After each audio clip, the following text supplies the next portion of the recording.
I did everything wrong. I wore the wrong scent. I spoke out of turn. I even spilled red wine on the pristine white carpet of the Alpha's estate. I was supposed to be rejected. I was supposed to be sent home in disgrace. So why are the three most dangerous alphas in the city looking at me like I'm the wildest prey they've ever hunted? The invite in my pocket felt like a death sentence. The Donovan Selection. Every unmated Omega in Boston would kill to be standing where I was standing. The ballroom was suffocating, smelling of expensive lilies, floor wax, and the thick, cloying anxiety of 50 other boys hoping to be chosen. They were all fixing their hair, checking their reflections in the towering glass windows, and practicing their submissive smiles. They wanted to be Luna. They wanted the power, the money, the protection of the Donovan triplets. Me? I just wanted to survive the night and get rejected fast enough to catch the last train back to the city. Focus. Rory, I told myself, my heart hammering a frantic rhythm against my ribs. You have a plan. Stick to it. My plan was simple. Be the worst option in the room. Don't be rude enough to get executed. Just be incompetent enough to be invisible. Number 47, Rory O'Connor. The announcer's voice boomed through the hall. The chatter stopped. The silence was heavy, like a physical weight pressing down on my shoulders. I took a breath. This was it, the trial of grace. It was a stupid, archaic tradition. You had to walk the length of the hall carrying a silver tray with a crystal decanter of whiskey and 3 glasses, pour a drink for the empty chairs on the dais, and then kneel. If you spilled a drop, you lacked grace. If you looked the alphas in the eye, you lacked submission. If you failed, you were sent home. Perfect. I walked forward. The marble floor was slippery, polished to a mirror shine. I could feel the eyes of the elders burning into my back. I gripped the silver tray. My hands weren't shaking. I had to force them to tremble. I had to sell the performance. Just a scared, clumsy little Omega. Not worth the Donovan bloodline. I reached the center of the room. The 3 chairs on the dais were empty. The triplets hadn't shown their faces yet. They liked to watch from the shadows, or so the rumors said. That made it easier. I didn't have to look a predator in the eye to enact my sabotage. I took a step. I hooked the toe of my dress shoe against my own heel. It was a calculated stumble. I pitched forward. Crash. The sound was deafening in the silent hall. The crystal decanter shattered against the marble. Amber whiskey exploded outward, soaking the white rug, splashing onto my trousers, and sending shards of glass skittering across the floor like diamonds. Gasps rippled through the crowd. I heard a few snickers from the other Omegas. Success. I fell to my knees, not in submission, but in feigned horror. I bowed my head, hiding the small, triumphant smirk tugging at the corner of my mouth. I am so sorry, I stammered, pitching my voice to sound thin and pathetic. I tripped. I'm clumsy. I'm not worthy of this. Clearly, a dusty voice sneered from the side. An elder. Get him out of here. What a waste of an invitation. Yes, my heart soared. Freedom. I was going to be kicked out. I would go back to my tiny apartment, and I would never have to worry about pack politics again. I started to scramble up, ready to run before they changed their minds. Leave the mess, the elder barked. Just go. I turned. I was 3 steps toward the exit when the temperature in the room dropped. It wasn't a physical cold. It was the atmospheric pressure of pure, unadulterated power. It hit me like a physical wave, making the hair on my arms stand up. The scent rolled over the room instantly. Ozone, rainstorm, and burnt oak. Dominance. The heavy double doors behind the dais didn't open. They were already standing there. The Donovan triplets. I froze. I shouldn't have stopped. I should have kept walking. But my Omega instincts betrayed me, locking my muscles in place. Run, my brain screamed. Stay, my blood whispered. They were terrifying. Cillian was in the center. He wore a suit that cost more than my life, his dark hair slicked back, his face a mask of bored cruelty. Ronan was on his right, leaning against a pillar, his tie loose, a dangerous, crooked grin on his face that didn't reach his cold eyes. Declan was on the left, silent, his arms crossed, watching the room like a sniper waiting for a target. The elder bowed deep. Alphas, my apologies. This candidate was just leaving. He failed the trial immediately. I kept my head down. Just let me go. Please, just let me go. Leaving? The voice was deep, vibrating through the floorboards. It was Cillian. Yes, Alpha, the elder stammered. He destroyed the vintage whiskey. He is clumsy, unfit for the pack. I heard footsteps, slow, deliberate, the sound of heavy leather shoes crunching over the broken glass I had just scattered. He wasn't walking toward the elder. He was walking toward me. My breath hitched.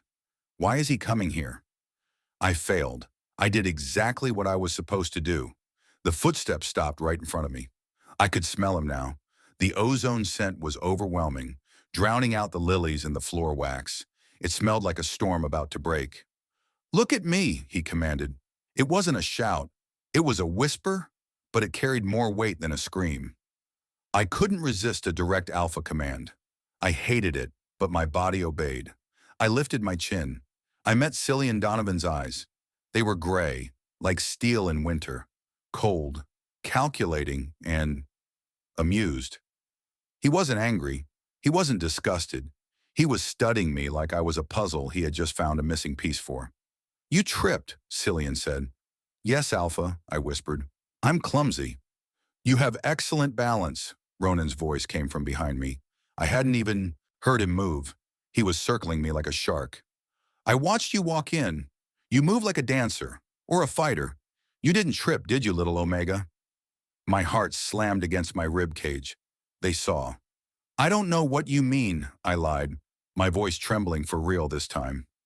Declan, the silent one, stepped forward. He knelt down next to the mess I had made. He picked up a shard of glass, turning it over in his large hand. Then he looked up at me. His eyes were dark, almost black. You aimed for the rug, Declan said softly. If the glass had hit the marble directly, the shards would have flown further. You might have cut the other candidates. You dropped it on the rug to dampen the shatter radius. You calculated the fall. The room was dead silent. The other Omegas were holding their breath. The elder looked confused. I felt sweat prickle on the back of my neck. They were dissecting me, peeling back my performance layer by layer. Cillian took a step closer, invading my personal space. He reached out, his fingers rough and warm, and tilted my chin up higher. His thumb brushed over my pulse point. He could feel how fast my heart was beating. You didn't want to win, Cillian murmured. You wanted to be rejected. There was no point in lying, not with 3 alphas pinning me down with their stares.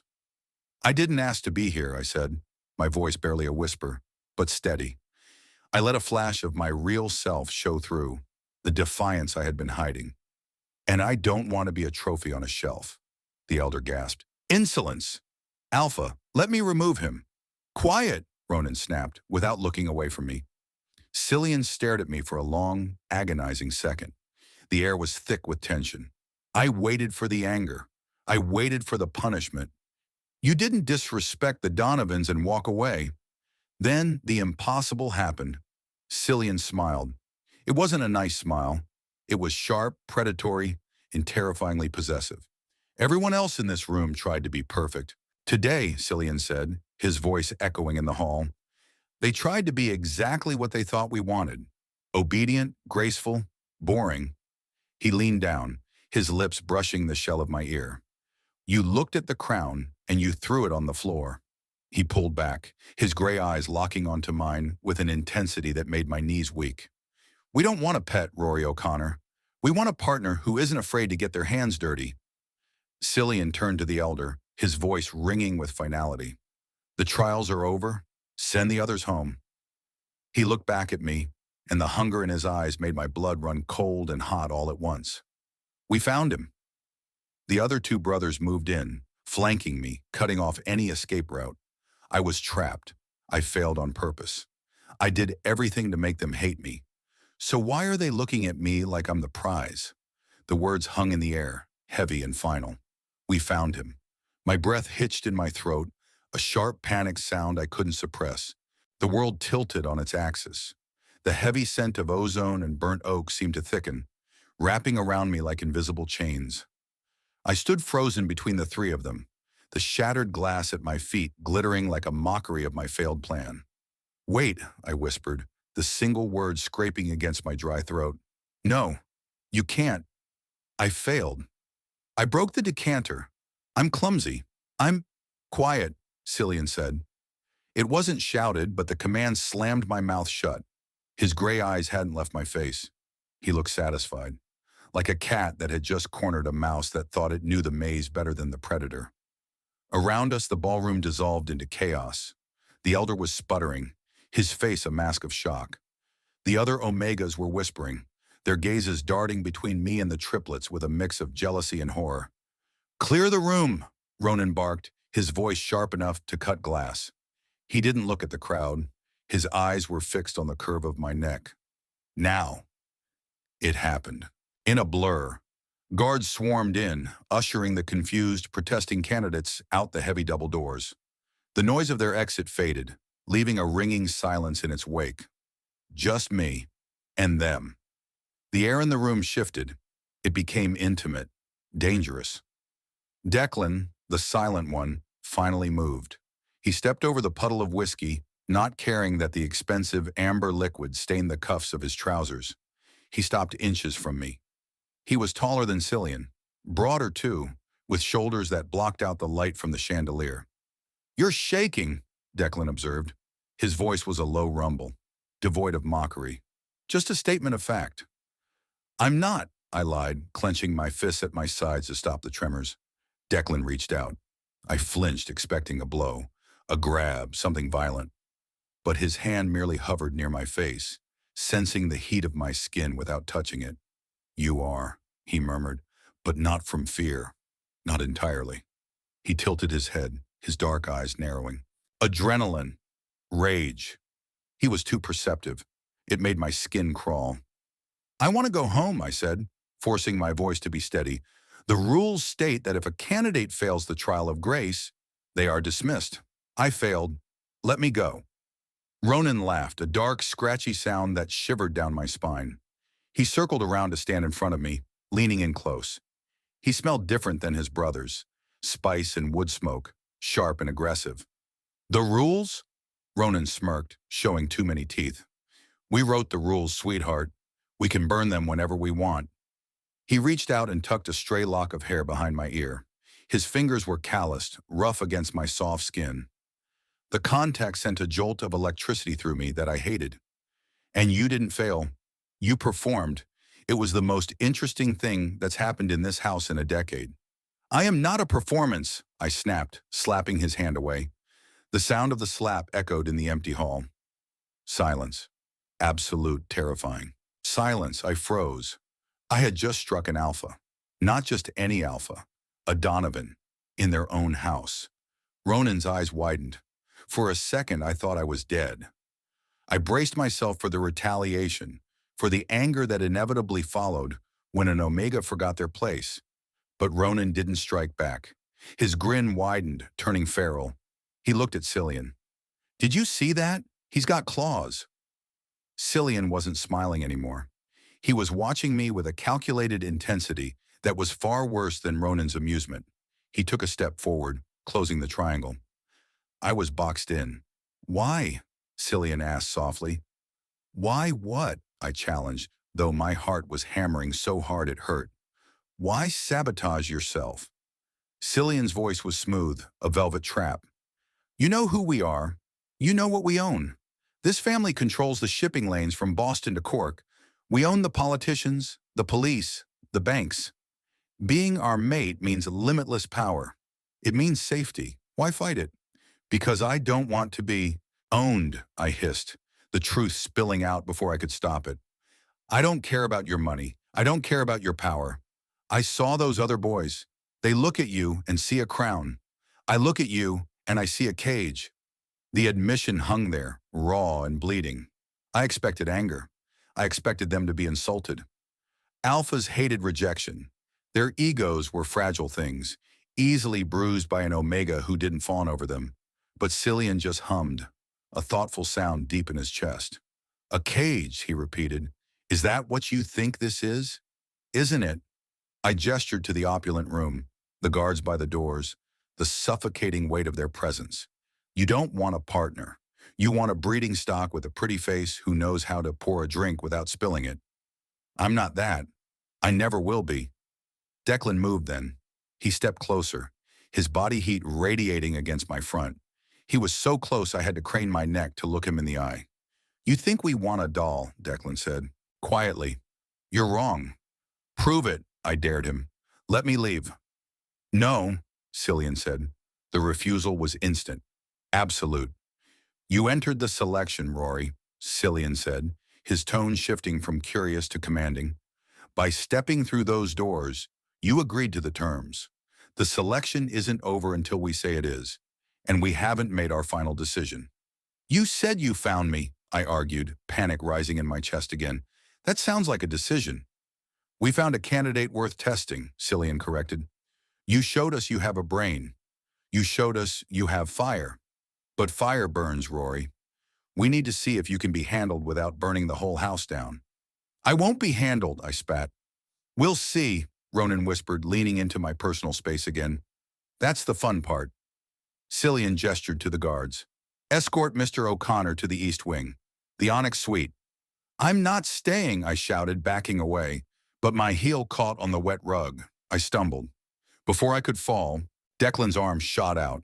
He caught me around the waist, pulling me flush against his hard chest. The contact was shocking. Hard muscle, firm grip, the overwhelming scent of rain and earth. For a second, my instincts screamed safe, confusing me, making my knees weak. I pushed against him, but it was like pushing against a stone wall. He didn't budge. He looked down at me, his dark eyes unreadable. Be careful, Declan murmured. It's slippery when you make a mess. He set me upright but didn't let go immediately. His hand lingered on my waist for a second longer than necessary, his thumb pressing into my hip bone. It was possessive, marking. Get off me, I gasped, pulling away. This time he let me go. Go to the room, Rory, Cillian ordered, his voice brooking no argument. Dinner is at 8. Don't be late, and wear something less ruined. He glanced pointedly at the whiskey stain on my trousers. And if I refuse? I asked, my voice trembling with defiance. Cillian's eyes flashed. Then we'll come and get you. And I promise, you won't like the method of retrieval. The threat was clear. I looked at the three of them. Cillian, the king. Ronan, the knife. Declan, the shield. They were a wall of alpha dominance, and I was just one omega with a broken plan and a stained suit. I had no choice. Not right now. I turned on my heel, ignoring the guards, and marched toward the door. I could feel their eyes on me with every step. I could feel the heat of their gaze burning through my clothes. They were watching me walk away, but they weren't letting me go. I had walked into the lion's den to prove I was poisonous, but all I had done was whet their appetite. As the heavy doors closed behind me, shutting out the sight of the triplets, I let out a shaky breath. My hands were shaking uncontrollably now. I hadn't escaped. I was deeper in than ever.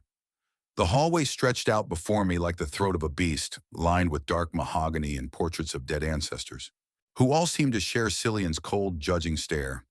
Move! The guard behind me grunted, his hand hovering near the small of my back, but not touching. He didn't need to. The threat of violence was woven into the very wallpaper of this place. I walked.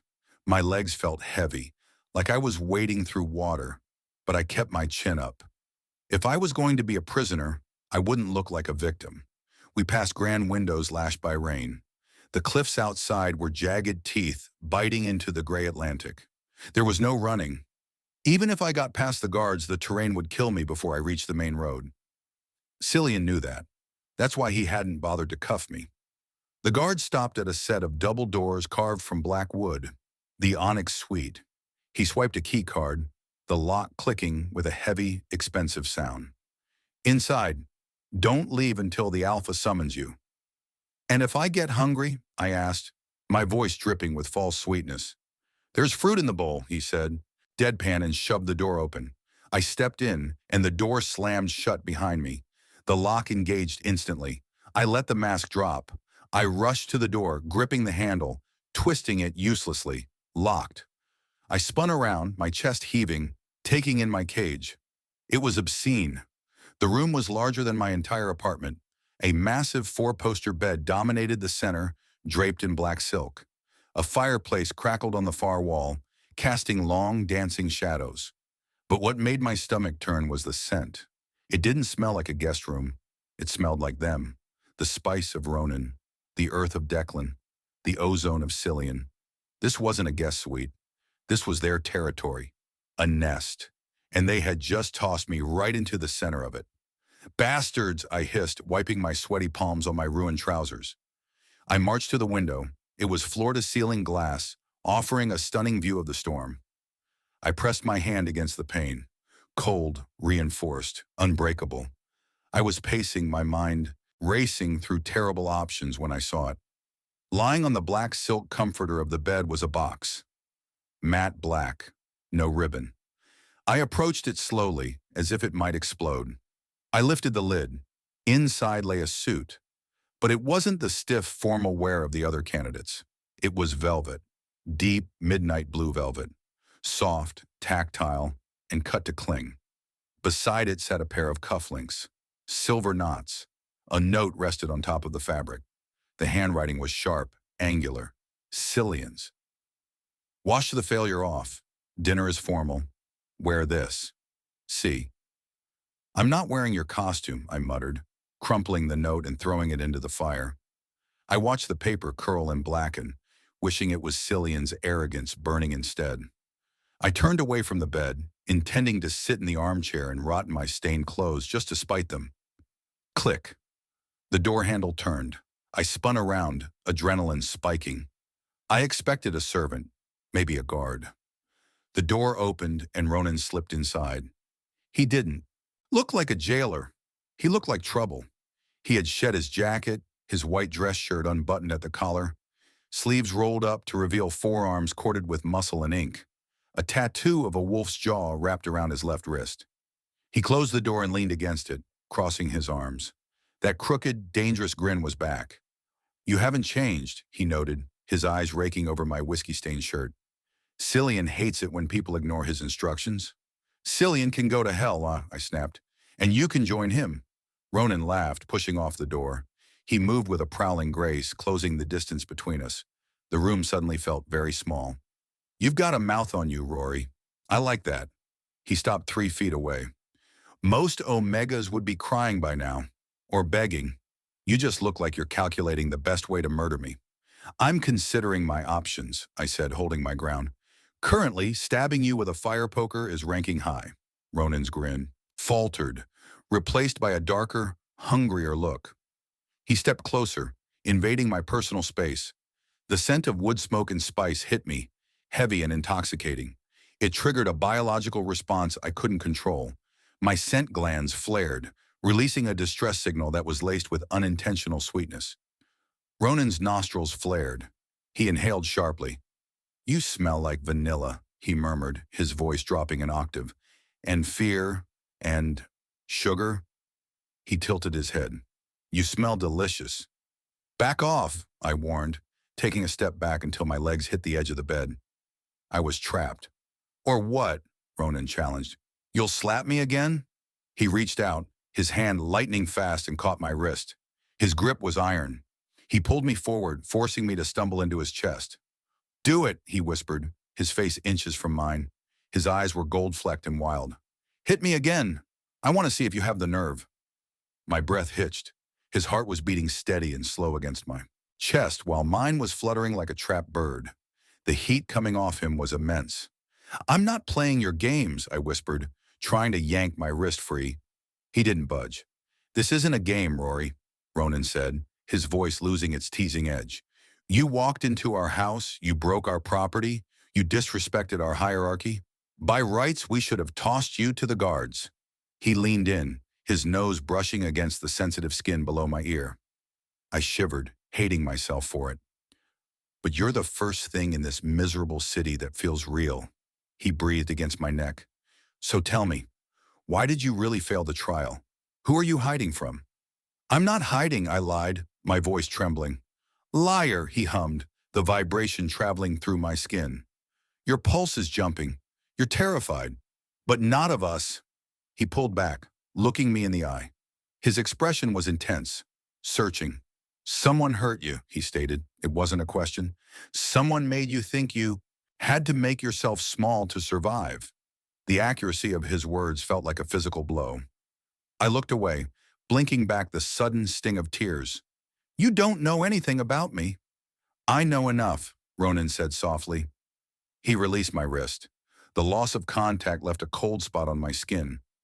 He reached past me, grabbing the velvet suit from the box on the bed. He shoved it into my chest.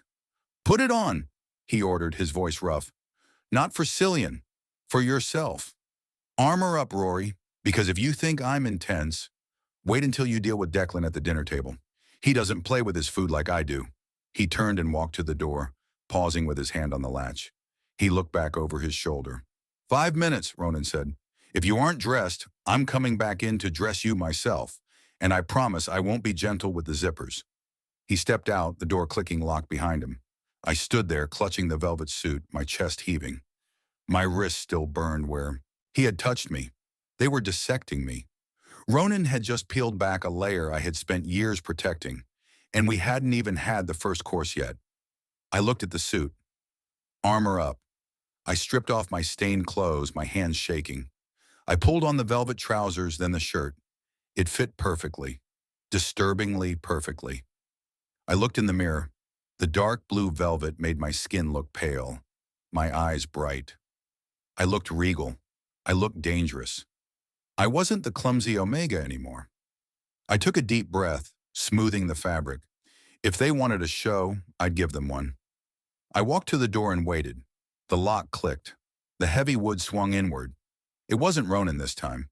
It was a beta guard, his face stone cold. He didn't speak. He just gestured with a gloved hand toward the corridor. Walk. I stepped out, the velvet of the suit brushing softly against my skin.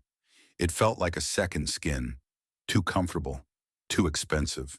It made me feel like I belonged here, and that terrified me, more than the stained shirt ever did. We descended the grand staircase. The house was silent, a cavern of shadows and wealth, until we reached the double doors at the end of the main hall. The smell hit me first. Roast beef, rich red wine, and underneath it, the sharp, metallic tang of ozone. The guard opened the doors. The dining room was a masterpiece of intimidation.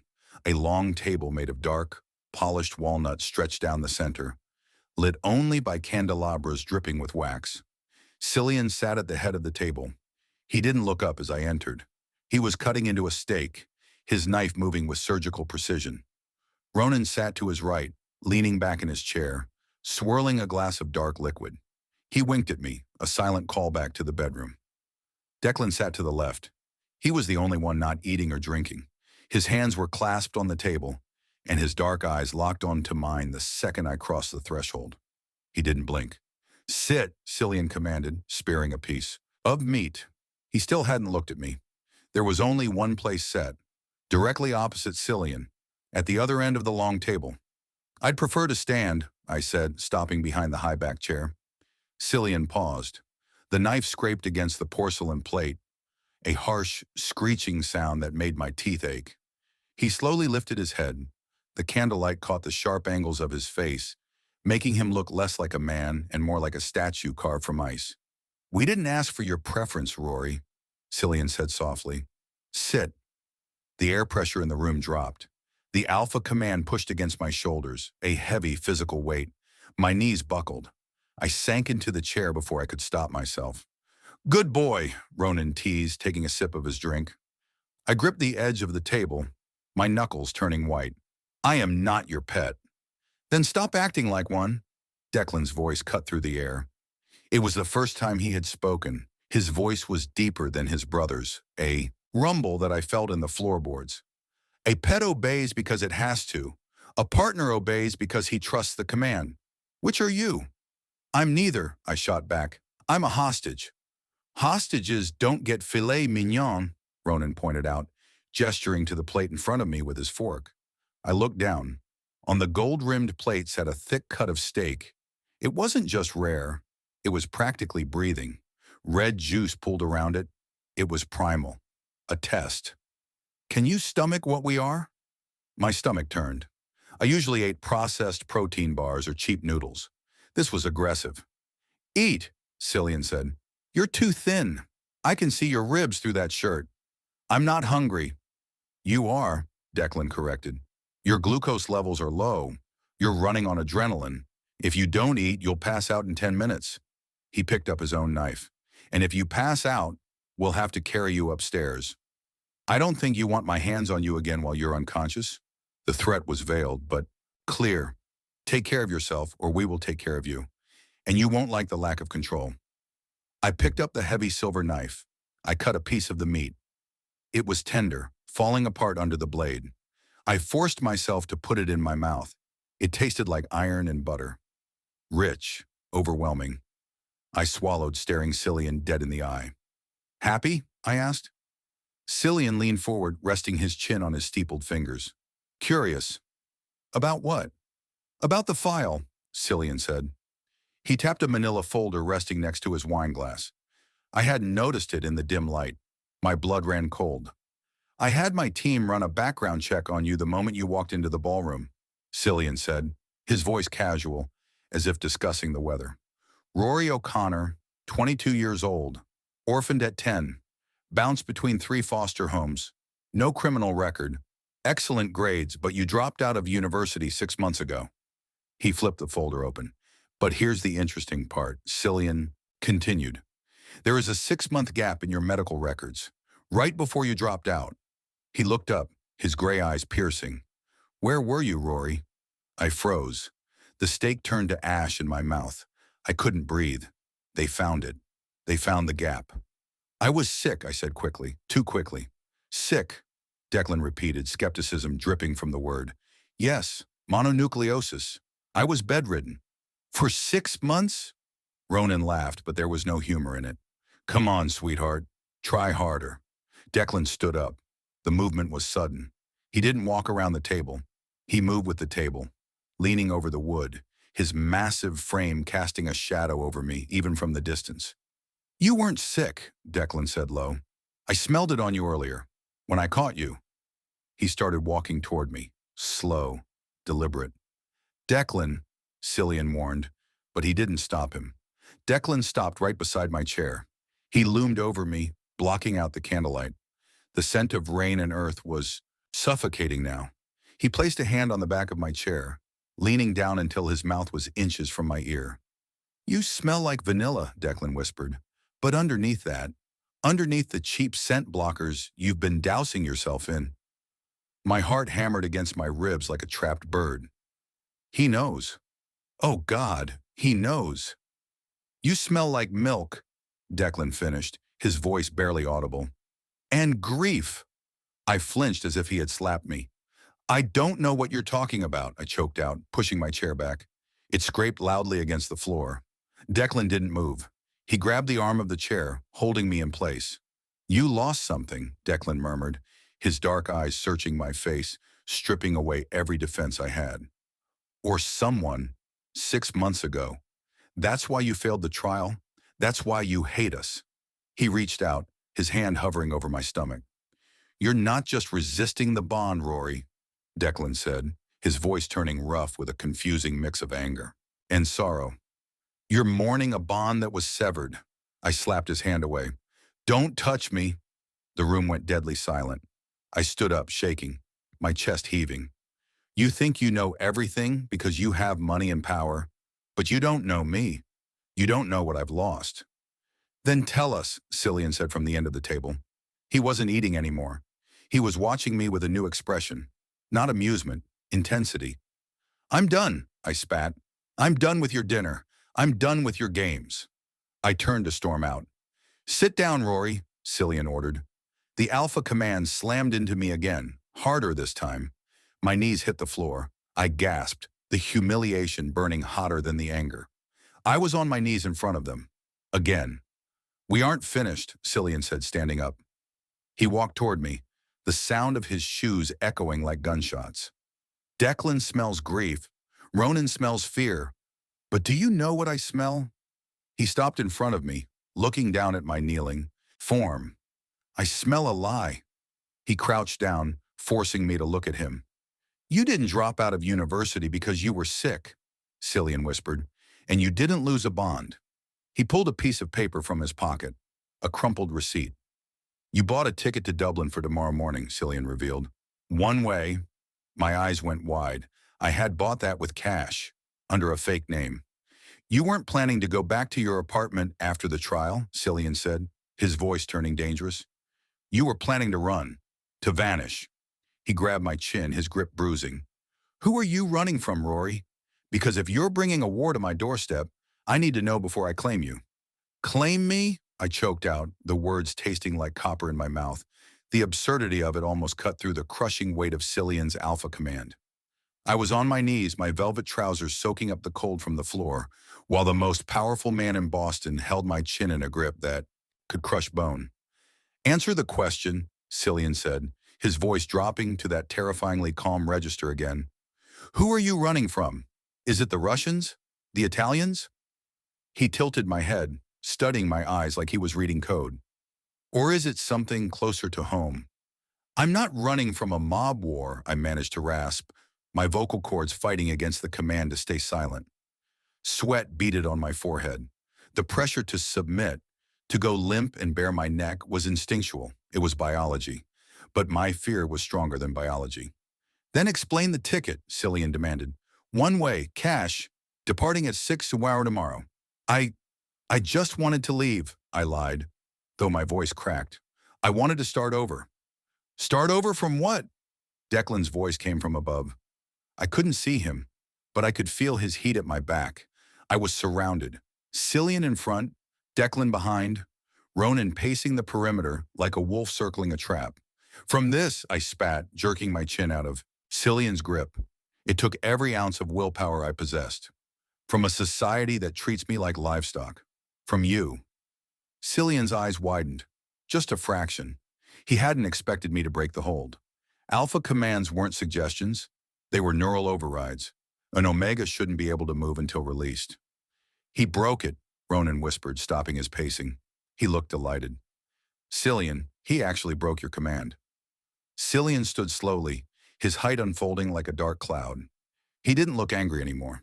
He looked fascinated, and that was infinitely worse. You have a strong will, Rory, Cillian murmured. It's rare. Most Omegas would be drooling on the floor by now. He took a step closer, his shoe nudging my knee. But will isn't enough to protect you. If you're running, someone is chasing. And if you're mine, that means they're chasing my property. I am not your property, I shouted, scrambling to my feet. The movement was sloppy. My legs were still numb from the command. I stumbled back, crashing into the hard wall of Declan's chest. His arms wrapped around me instantly. It wasn't a hug. It was a restraint. One arm barred across my chest, pinning my arms to my sides, the other hand tangling into the hair at the nape of my neck to hold my head steady. Easy, Declan rumbled against my ear. His chest vibrated with the word. Stop fighting. You'll hurt yourself. Let me go, I thrashed, kicking out. My heel connected with Declan's shin, but he didn't even flinch. He just tightened his grip, pulling me off the floor until my toes barely brushed the wood. He's panicking, Declan said to his brothers. His heart rate is 140. He smells like burning. Burning? Cillian frowned. Ronan stepped in, invading my space again. He sniffed the air near my neck, his nose grazing the sensitive skin right over my scent gland. Not burning, Ronan corrected, his voice losing its playful edge. Ash. He smells like old ash, like something that was destroyed a long time ago. Ronan reached out, his fingers hooking into the collar of the velvet shirt. Don't, I gasped, freezing. Don't look. What are you hiding, Rory? Ronan whispered. He pulled. The velvet fabric didn't rip, but the buttons popped. The top of the shirt slid down my shoulder, exposing the left side of my neck, the mating spot, the sacred place where an alpha bites to bind an Omega's soul to theirs. Except mine wasn't smooth skin. The silence that fell over the room was absolute. It was heavy, suffocating, violent. I squeezed my eyes shut, shame burning hot in my cheeks. I couldn't see their faces, but I felt the shift in the air. The temperature plummeted. Who did this? Cillian's voice was unrecognizable. It wasn't human. It was pure, guttural rage. Declan's grip on me changed. He wasn't restraining me anymore. He was holding me up. His hand on my chest flattened, protective, covering my heart. I could feel his own heart thundering against my back, a war drum of fury. "Rory," Ronan said, his voice shaking. He reached out, his fingertips hovering over the scar but not touching it. This isn't a bite mark." "No," I whispered, opening my eyes to look at the floor. "It's a burn." The skin where my glands should be was a mess of twisted, shiny scar tissue. It was the shape of a coin, a brand. Someone had taken a hot iron and pressed it into the most sensitive, intimate part of my body, searing the glands shut. "I can't be mated," I confessed, the secret I had been guarding with my life spilling out into the cold room. "I'm broken. I can't carry a scent bond. I can't link minds. I'm useless to you." I looked up at Cillian, expecting to see disgust. I expected him to finally see me for what I was. Damaged goods. A waste of time. But Cillian wasn't looking at me with disgust. His gray eyes were black with dilated pupils. His hands were clenched into fists at his sides, the knuckles white. The veins in his neck were bulging. "You think this makes you useless?" Cillian asked, his voice deadly quiet. "It makes me defected," I said, tears finally stinging my eyes. "No alpha wants an omega who can't be claimed." "We aren't just any alphas," Declan growled from behind me. He buried his face in the crook of my unscarred shoulder, inhaling deep, as if trying to soothe the memory of the pain with his own scent. "And you aren't defected. You're a survivor." Ronan stepped back, pacing again. But this time his energy was lethal. He grabbed a heavy crystal tumbler from the sideboard and hurled it at the wall. Crash. "Who?" Ronan roared, spinning around to face me. "Give me a name, Rory. I want a name. I will tear their throat out with my teeth. I will burn their house down with them inside." I flinched at the violence, shrinking back against Declan. "It doesn't matter," I whispered. He's powerful. You can't touch him." Cillian laughed. It was a cold, terrifying sound. He walked over to me, stepping into my space until he was all I could see. He reached out and gently, so gently it made my heart ache, pulled the shirt back up to cover the scar. He cupped my face in both hands, forcing me to look at him. "There is no one on this earth we cannot touch," Cillian vowed. "You walked into our house to fail. You wanted us to reject you so you could run back to the shadows. But you made a miscalculation." He leaned his forehead against mine. "You showed us your wound," Cillian whispered. "And now we aren't just going to keep you. We're going to avenge you." "I don't want vengeance," I sobbed, the emotional dam finally breaking. "I just want to be safe." "You are safe," Declan said, his arms tightening like steel bands. "No!" I shook my head frantically. "You don't understand. He's not just some random alpha. He knows I'm here." The room went still again. "What do you mean?" Cillian asked sharply. I swallowed hard, looking at the door. "The invitation," I whispered. "I didn't apply. For the Donovan Selection. I never sent in a photo. I never filled out a form." I looked back at Cillian, seeing the realization dawn in his eyes. "He sent it," I said. "He entered me. He wanted me to come here." "Why?" Ronan asked, stopping his pacing. "Because he knew I'd fail," I said, a shiver racking my body. "And he knew when you kicked me out, I'd be alone on the streets of Boston at midnight, without protection." I took a shuddering breath. "He's waiting for me outside the gates right now." "He's waiting," I repeated, the words feeling like stones dropping into a deep well. The silence that followed was different. It wasn't the silence of judgment or interrogation anymore. It was the breathless, charged silence of a predator spotting movement in the brush. Ronan moved first. He didn't say a word. He spun on his heel and marched to the wall-mounted console near the door. His fingers flew across the glass screen, tapping into the estate's external surveillance network. "Gate 4, Ronan barked. "Camera 2. The large monitor above the fireplace flickered to life. The image was grainy, distorted by the sheet of rain hammering down on the estate. But the picture was undeniable. A single black sedan was parked just outside the wrought iron gates. The headlights were off. The engine was idling, puffs of white exhaust rising into the storm. It was him. My stomach dropped to the floor. "He knows," I whispered, panic clawing at my throat. "He knows I failed. He's waiting for the guards to throw me out." I tried to pull away from Declan, desperate to put distance between myself and the triplets. If he saw me with them, if he thought I was claiming sanctuary, he wouldn't just hurt me. He would burn everything down. "You have to let me go," I pleaded, struggling against Declan's steel grip. "He's not just a thug. He has connections. He has lawyers, police. If you keep me here, he'll ruin you." "Ruin us," Cillian repeated. He turned from the screen to look at me.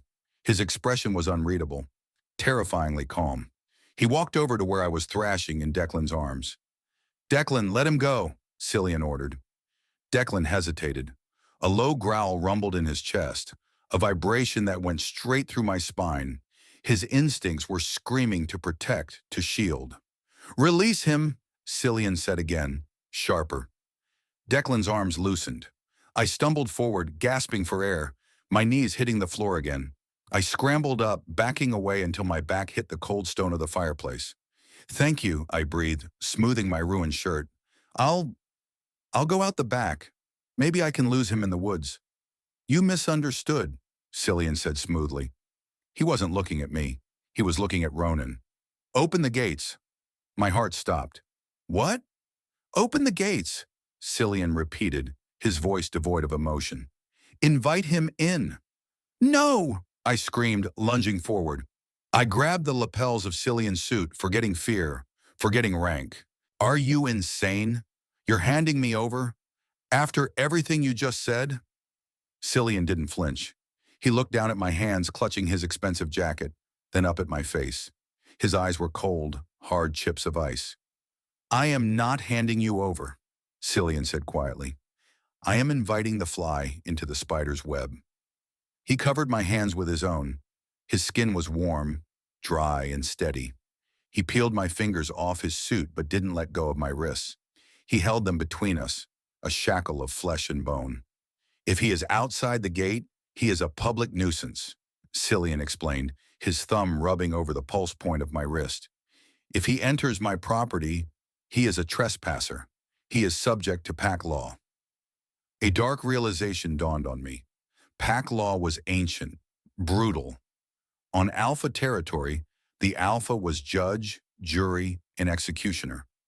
If an outsider threatened a pack member, or a potential mate inside the walls, the police couldn't do a thing. "You're going to kill him," I whispered. "I'm going to talk to him," Cillian corrected, though the menace in his tone suggested the conversation would involve knives. "Ronan, escort our guest to the library. Declan, take Rory upstairs." "No," I said, digging my heels in. "I'm not going upstairs to hide like a child while you fight my battles." "You are shaking," Declan pointed out, stepping up behind me again.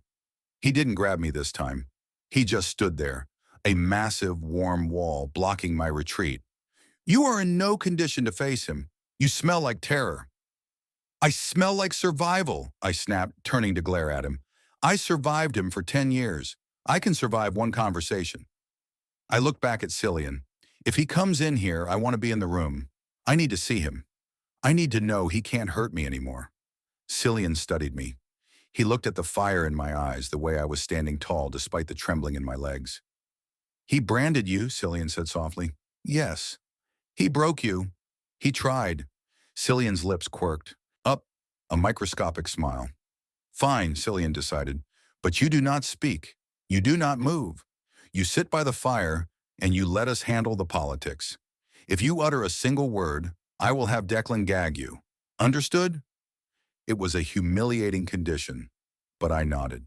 "Understood." "Good." Cillian adjusted his cuffs. "Ronan, buzz him in." The wait was agonizing. We moved to the main library, a cavernous room smelling of old paper and leather. I sat in a high-backed wing chair near the hearth, my hands gripping the armrests so hard the wood groaned. Declan stood directly behind my chair. He wasn't touching me, but his presence was a heavy blanket. Every time I shivered, he shifted, blocking a draft that wasn't there. Cillian stood by the window, watching the rain. Ronan was pouring drinks, 3 glasses, none for the guest. Then the heavy oak doors creaked open. The beta guard stepped in. Alpha, Mr. Vance is here. My breath hitched. Vance. Even the name made my scar ache, a phantom burning. Sensation that made me want to claw at my own neck. He walked in.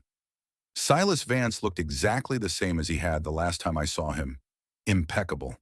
He wore a gray raincoat over a tailored suit, his silver hair perfectly coiffed. He looked like a benevolent grandfather, a philanthropist, a saint. He didn't look like a monster who used a branding iron to teach lessons. Alpha Donovan, Silas said, his voice smooth as oil. He bowed slightly. I apologize for the late hour. I was concerned. My ward, Rory, he has a tendency to be dramatic. I wanted to ensure he didn't cause a scene. Cillian turned slowly. He didn't return the bow. He didn't offer a hand. He just stared. Mr. Vance, Cillian said, you have a very loose definition of dramatic. Silas chuckled, stepping further into the room. He hadn't seen me yet. The wingback chair hid me from the door. Oh, you know how Omegas are, Silas said dismissively. Emotional, fragile. Rory especially.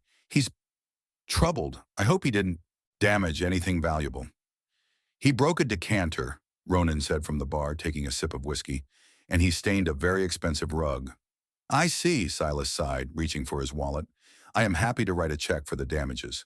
I'll take the boy off your hands immediately. I'm sure he's been a burden. Put your money away, Cillian said. The temperature in the room dropped 10 degrees. Silas paused.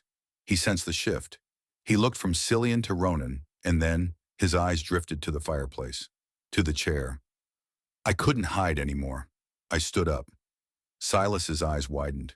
He took in the velvet suit, the clean hair, the fact that I wasn't cowering in a corner, but standing in the center of the Donovan stronghold.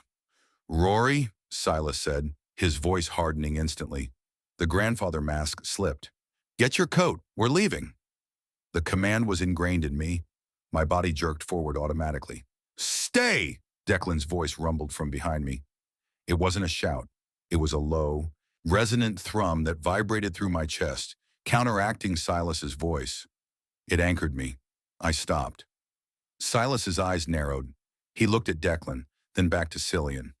I don't think you understand, Alpha Donovan, Silas said coldly. That boy is my legal ward. I have the papers. He is under my guardianship until he is mated or turns 25. You cannot keep him.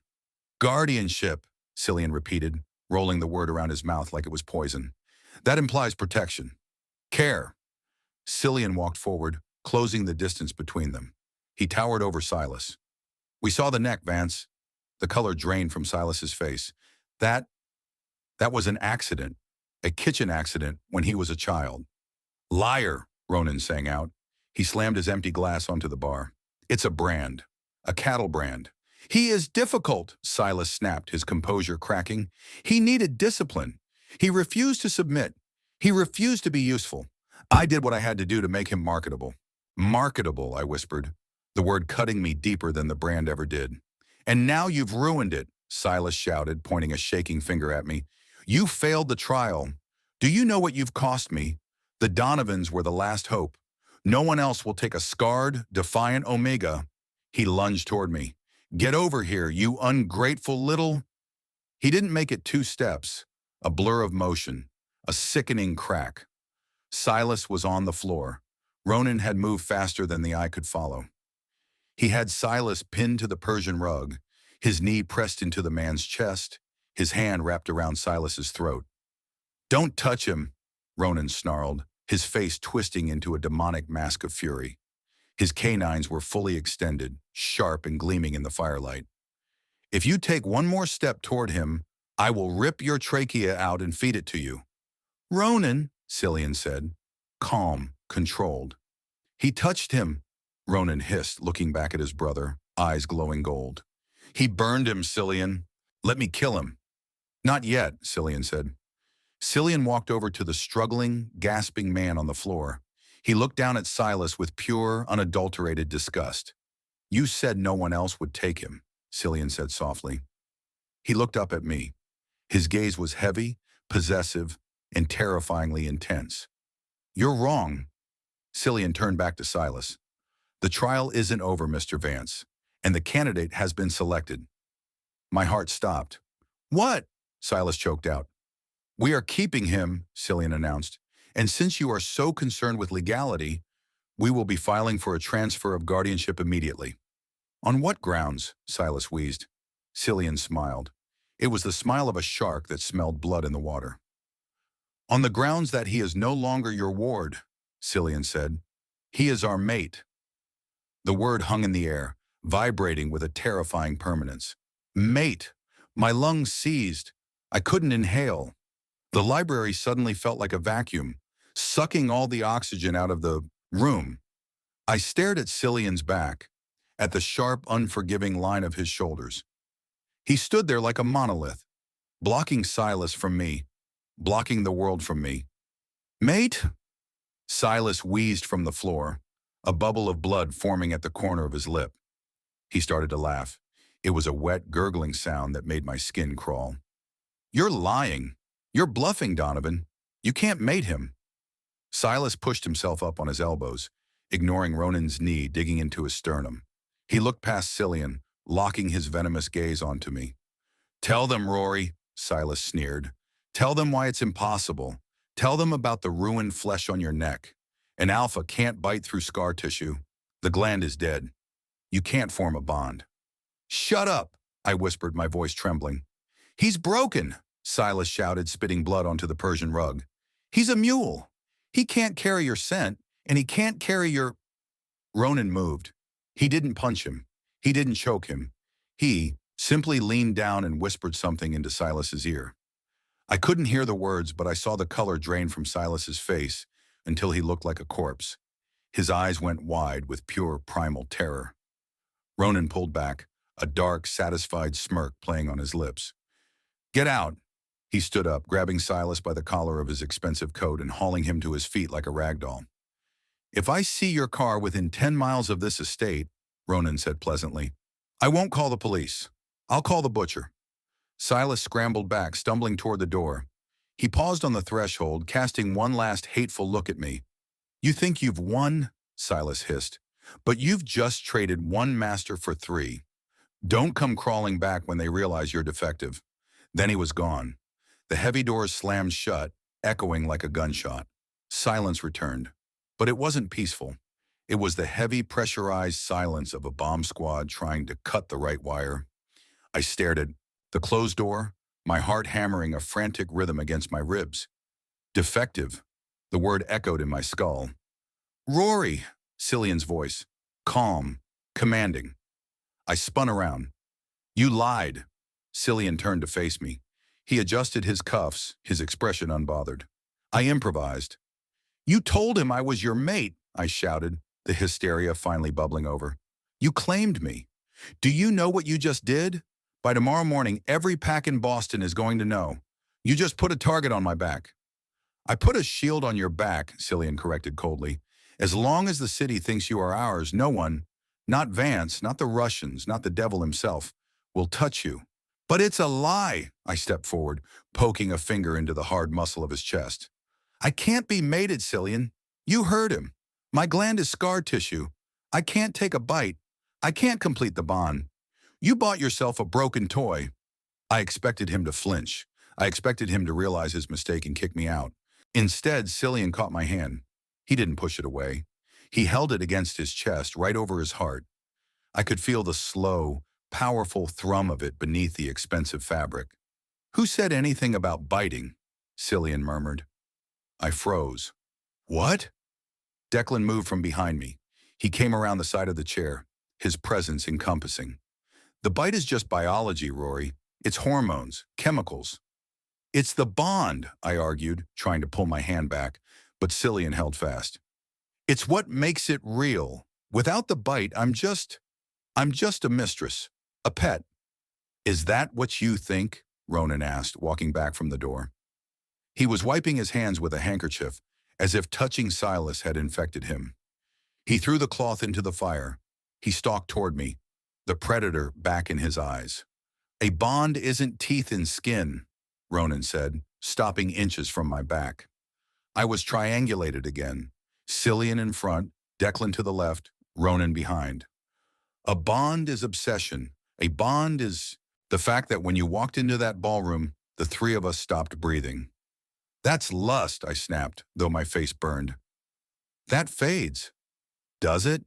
Cillian stepped closer, forcing me to tilt my head back to maintain eye contact. Because right now, looking at you in that suit, watching you fight us with everything you have, I don't feel it fading. I feel it sharpening. He let go of my hand, but only to slide his palm up my arm to my shoulder. His thumb brushed the collar of the velvet shirt, right over the hidden scar. We don't care about the scar, Rory, Cillian said, his voice dropping to a rough whisper. Let the world think we bit you. Let them think we own you. It keeps you safe. And in return, I asked, my voice shaking, what do I have to do? Warm your beds? Pour your whiskey? Play the Luna for the cameras? In return, Declan said softly, you stay. I can't, I whispered. I have a ticket. I have a life. You have a ticket to nowhere, Cillian said, ruthlessly. And your life was owned by a man who branded you like cattle. That life is over. He reached into his inner pocket and pulled out a phone. My phone. The burner I had hidden in my shoe. How did you? I started, reaching for it. Cillian held it out of reach. I canceled the ticket. I also emptied the bank account you set up under the alias Liam Walsh. My knees buckled. You stole my money? I secured my investment, Cillian said. He dropped the phone into his pocket. You aren't leaving, Rory, not tonight, not tomorrow. This is kidnapping, I breathed. This is an internship, Ronan grinned, leaning his chin on my shoulder from behind. His breath was hot against my ear, with a very intense probation period. I hate you, I whispered, tears of frustration stinging my eyes. I hate all of you. Good, Cillian said.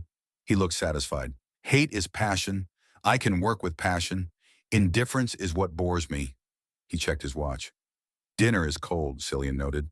But we still need to eat. I'm not eating with you, I refused. I'm going to my room. If I'm a prisoner, lock me up. You're not a prisoner, Declan said gently. You're a guest. Then I want to leave. Denied, Cillian said. He turned and walked toward the door. Come, Rory. We're going to the kitchen. The staff has gone home. Declan cooks better than the chef anyway. I stood there fuming. I wanted to run. I wanted to smash a window and jump into the storm. But I knew the gates were locked. I knew Silas was out there lurking. And I knew, with a sinking feeling in my gut, that these three men were the only thing standing between me and a shallow grave. I had failed the Luna trial on purpose, but I had accidentally passed a test I didn't even know I was taking. I gritted my teeth and followed them. As we walked down the hallway, Ronan fell into step beside me. He bumped his shoulder against mine. By the way, he whispered, his voice low enough that Cillian couldn't hear. What I told Silas. I didn't look at him. What? I told him that if he ever touched you again, I wouldn't kill him, Ronan said, his tone conversational. I told him I'd peel his skin off and make you a coat out of it. I stopped walking. I stared at him. He looked completely serious. You're a psychopath, I said. Ronan winked. But I'm your psychopath now, darling. Psychopath, I muttered again, shaking my head, but the word lacked the bite it had 10 seconds ago. Ronan just laughed, a low, rumbling sound that seemed to vibrate through the floorboards. He didn't step away. He stayed right in my orbit, his heat radiating against my side as we pushed through the swinging doors into the kitchen. If the ballroom was a stage and the library was a courtroom, the kitchen was unexpectedly domestic. It was massive, of course, industrial stainless steel appliances, a walk-in fridge larger than my first foster bedroom, and a marble island the size of a landing strip. But it was warmer here. The smell of old herbs and coffee lingered in the air, cutting through the sterile ozone scent of the alphas. Sit, Declan commanded, pointing to a high stool at the island. I'm not. Sit, he repeated, not raising his voice. He was already moving, shedding his suit jacket and draping it over a chair. He rolled up the sleeves of his white dress shirt, revealing thick forearms dusted with dark hair. I sat, not because I wanted to obey, but because my legs were shaking so bad I wasn't sure they'd hold me up much longer. Cillian didn't sit. He paced the length of the island, phone back in his hand, tapping out messages with lethal speed. "The announcement goes out at midnight," Cillian said, not looking up. "Social media first, then the press release to the financial sector. Donovan Pack finds mate, union confirmed. That will stabilize the stock prices before the market opens." "You're talking about me like I'm a merger," I snapped, watching Declan pull a skillet from a hanging rack. "You are a merger," Cillian countered, stopping to look at me. His gray eyes were cool, assessing. "And a hostile takeover, apparently. Vance will try to contest the guardianship, but public opinion is a powerful weapon. Once the city sees you wearing our scent, the courts won't touch you." "I can't wear your scent," I reminded him bitterly. "Broken gland, remember?" "We can fake it," Ronan said, hopping onto the counter next to me. He grabbed an apple from a bowl, tossed it in the air, and caught it with a snap. "We rub our wrists on you enough. You'll smell like a Donovan for hours. It's primitive, but effective." He leaned in, taking a loud, crunchy bite of the apple. "Plus, it's fun for us." I scowled at him, turning away to watch Declan. The silent brother was moving with a terrifying efficiency. He chopped an onion with a knife speed that suggested he'd done this 1,000 times, or perhaps used a knife for other things. The sound of the blade hitting the cutting board was rhythmic. Thwack, thwack, thwack. He threw butter into the hot skillet. It sizzled, the scent rich and fatty, hitting my empty stomach like a punch. My mouth watered before I could stop it. "Steak and eggs," Declan said, cracking 3 eggs into the pan with one hand. "High protein, fast." "I told you, I'm not hungry," I lied, though my stomach gave a treacherous growl loud enough to be heard over the sizzling butter. Ronan snorted. Cillian smirked. Declan didn't smile. He just plated the food. Seared strips of steak left over from dinner, glossy with juice, and the eggs perfectly fried. He slid the plate across the marble. It stopped inches from my hand. He put a fork down next to it. "Eat." I stared at the food. It looked incredible. But accepting food from an alpha, that was a step. It was acceptance. It was dependency. "I'm not a charity case," I whispered, pushing the plate back an inch. Declan's movement was a blur. One hand slammed onto the counter on my left, the other on my right, trapping me against the marble island. He leaned over me, his massive frame blocking out the light, blocking out his brothers, blocking out everything but him. "You are starving," Declan growled, his voice rougher than I had ever heard it. "Your hands are trembling. Your blood sugar is crashing. You are fighting a war with your body, Rory, and you are losing." He picked up the fork. He stabbed a piece of steak. He held it to my lips. "Open." My breath hitched. This was insane. I was a grown man. I was 22 years old. I shouldn't be spoon-fed like a child. "No," I said, pressing my lips together. Declan's eyes darkened. "Do not make me force you. I know you're used to cruelty, Rory. I know Vance probably starved you to make you compliant, but we don't starve what is ours. We feed it." "We feed it." The words twisted something deep in my gut, a mix of shame and a weird hot spike of longing. To be taken care of, to not have to fight for every scrap. My resolve crumbled. Just a crack. I opened my mouth. Declan slid the fork in. The meat was tender, salty, perfect. I chewed, swallowing past the lump in my throat. "Good," Declan murmured. His gaze tracked the movement of my throat. It was intense, almost predatory, like watching a lion watch a gazelle drink. He didn't pull back. He cut another piece. Then egg. I ate. I ate because I was starving, yes. But I also ate because, with every bite, the crushing weight of the alpha command in the room seemed to ease. Declan relaxed. Cillian stopped pacing. Ronan stopped fidgeting. Feeding the Omega settled the pack. When the plate was clean, Declan finally straightened up. He looked satisfied, smug even. "Better?" he asked. "I didn't ask for that," I mumbled, wiping my mouth with a napkin, refusing to meet his eyes. "You didn't have to," Cillian said. I looked over. Cillian had put his phone away. He was standing at the end of the island, watching me with that same unnerving intensity. Now that you have fuel, Cillian said, we need to discuss the terms of your employment. Employment? I scoffed. Is that what we're calling abduction now? We're calling it an arrangement, Cillian corrected. He slid a piece of paper across the counter. It wasn't a contract. It was a printout of a floor plan. The east wing is yours, Cillian said. You will have privacy. We will not enter your room without permission. Ronan coughed. Unless there's an emergency, or I get bored. Cillian shot him a glare. Without permission, he emphasized. In exchange, you will attend public functions with us. You will live here. You will allow us to sense you before you leave the house. And the scar? I asked quietly. What happens when people see I'm not marked? You'll wear a collar, Cillian said. The air left the room. I stood up so fast my stool screeched against the tile. No, it's jewelry, Rory, Cillian said calmly.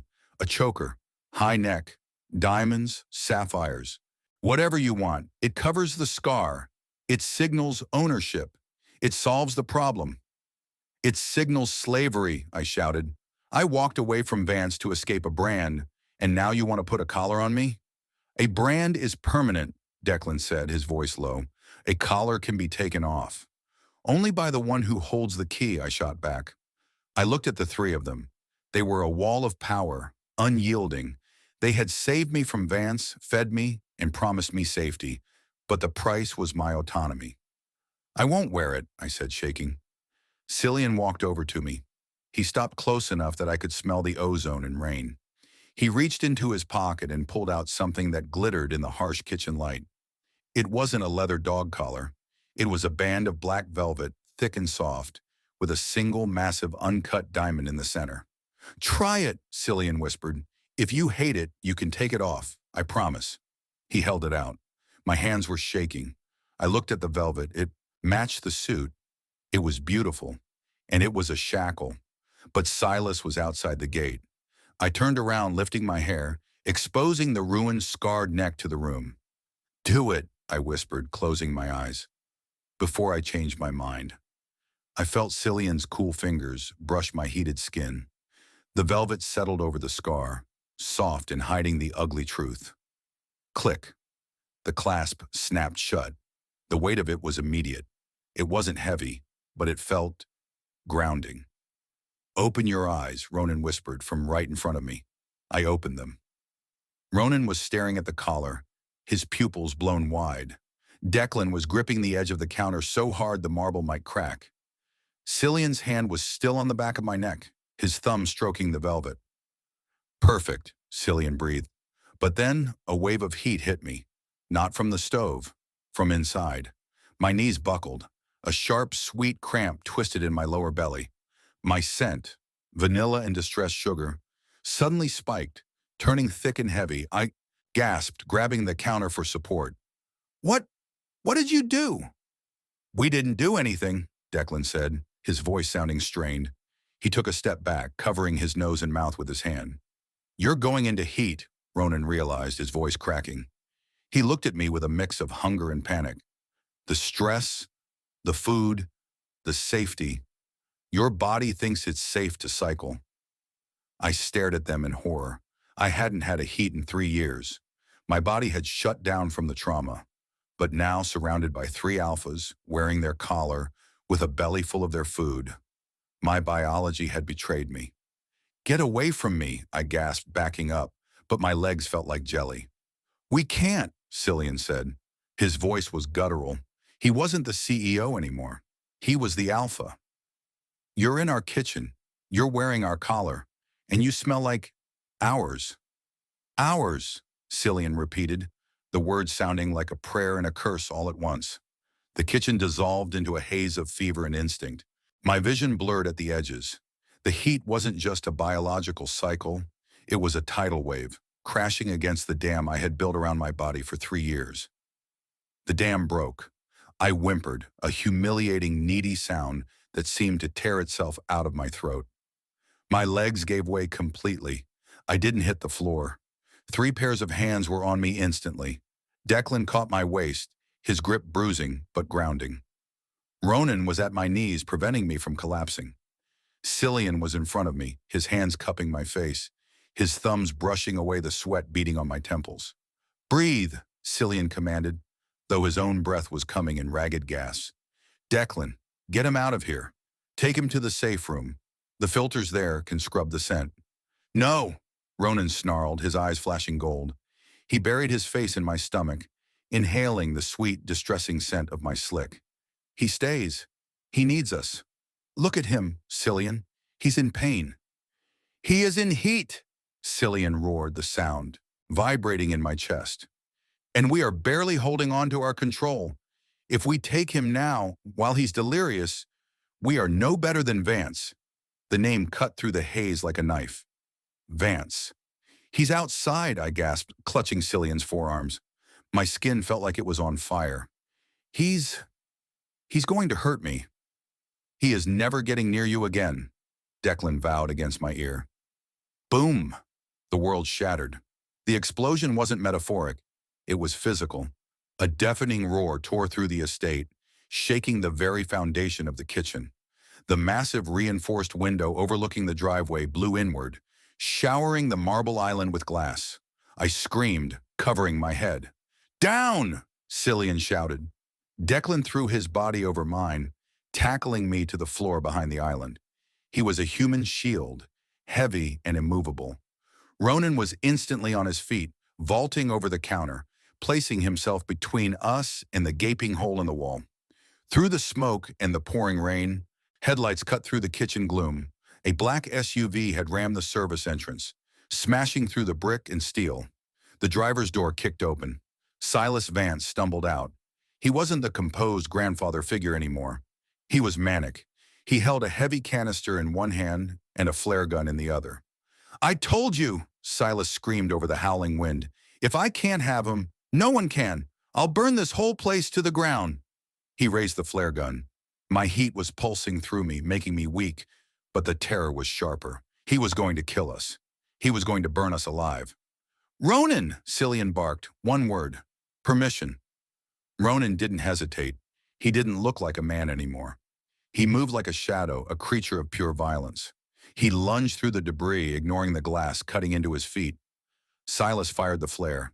It hissed through the air, a streak of red fire aiming for the canister of gasoline he had thrown toward the kitchen.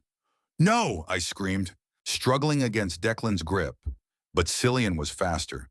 He grabbed a heavy cast-iron skillet from the rack, the same one Declan had used to feed me, and hurled it with terrifying precision.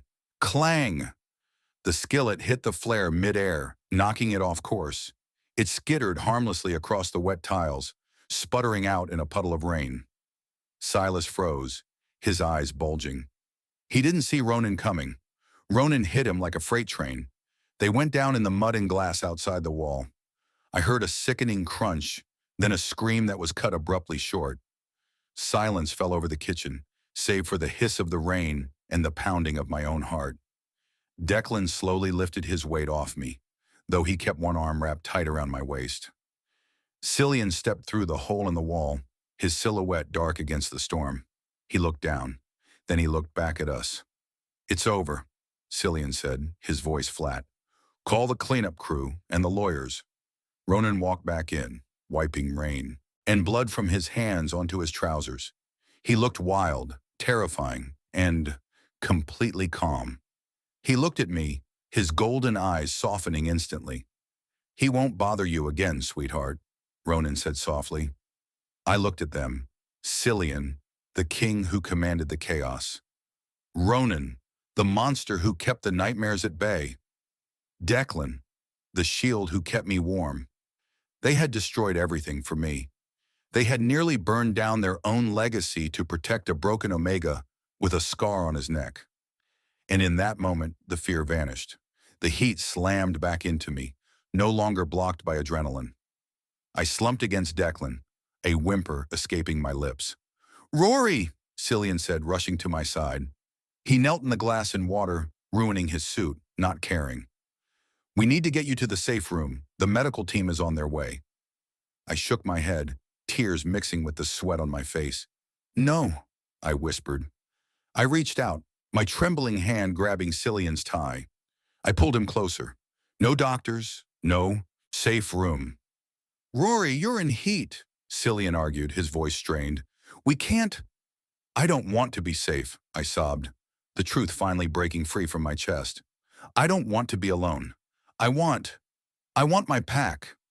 The word hung in the air, more powerful than the explosion. Pack. Declan let out a shuddering breath against my neck. Ronan dropped to his knees beside me. Cillian went still. We can't bite you, Cillian reminded me, his voice rough with emotion. The scar. I don't care about the bite, I cried, clawing at his shirt, desperate for his skin, his scent, his weight. I don't need a mark to know who I belong to. Just, please, make it stop hurting. Claim me. Cillian looked at his brothers. A silent communication passed between them. A vow, a promise, a surrender. Cillian leaned down. He didn't bite my neck. He kissed the velvet collar, right over the diamond, right over the scar. It was a kiss of reverence, of worship. We accept, Cillian whispered against my skin. He swept me up into his arms, carrying me bridal style. Declan and Ronan flanked him, their bodies pressing close, sandwiching me in a cocoon of alpha scent and heat. We didn't go to the safe room. We went to the master suite. The door locked behind us, shutting out the storm, the wreckage, and the past. The next hours were a blur of sensation. There was no pain. There was no cruelty. There was only skin on skin, worshipful touches, and a profound, bone-deep sense of belonging. They didn't take from me. They gave. They filled the empty, hollow places in my soul with warmth and praise. When the fever finally broke, hours later, the storm outside had passed. I lay in the center of the massive bed, tangled in silk sheets and alpha limbs.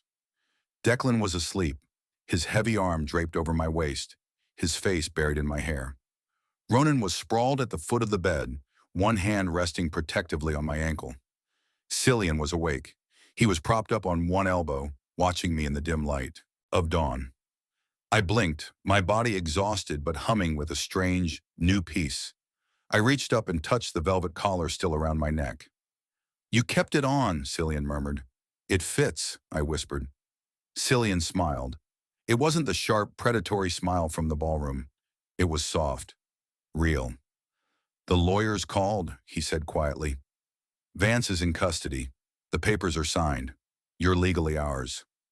I was yours before the papers, I admitted, closing my eyes as he stroked my cheek. I know, Cillian said. He leaned down, kissing my forehead. Sleep, Rory. You're home. I listened to the steady rhythm of their heartbeats, 3 strong drums beating in time with my own. I had tried to fail. I had tried to run. I had tried to be invisible. But as the sun rose over the Donovan estate, lighting up the room in gold, I knew the truth. I hadn't failed the trial. I had won the war. And for the first time in my life, I didn't want to run anywhere.